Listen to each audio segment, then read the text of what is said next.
On va faire maintenant deux derniers exercices pour nous pratiquer à calculer des opérations sur des fractions rationnelles. On va faire le numéro 2.31a et b.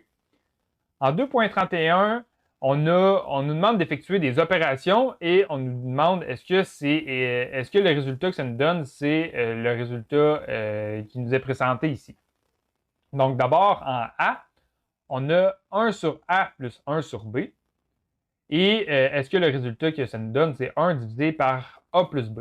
Donc, si on a une addition de fractions rationnelles et les bases, elles sont différentes. Donc, quand les bases sont différentes, ce qu'on fait, on fait le numérateur du premier terme multiplié par le dénominateur du deuxième terme plus le dénominateur du premier terme multiplié par le numérateur du deuxième terme.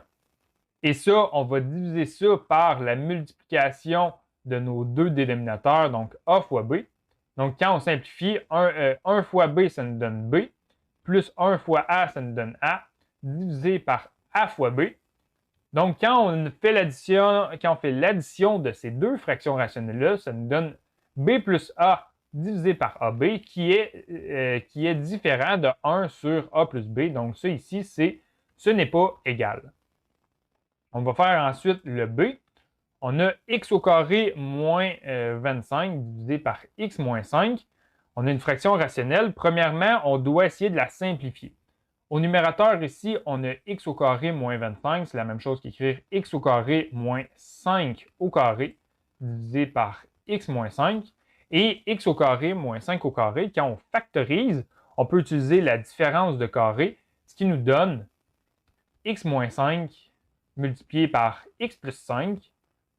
Ça, bien sûr, ça va être divisé par x moins 5. Donc là, ici, on a des facteurs qu'on retrouve à la fois au numérateur et au dénominateur. On a ici x moins 5 qu'on retrouve également au dénominateur. Donc, le résultat qu'on obtient, c'est x plus 5. Donc, une fois qu'on simplifie cette fraction rationnelle-là, ce qu'on obtient, c'est x plus 5. Et x plus 5, bien évidemment, c'est différent de x moins 5.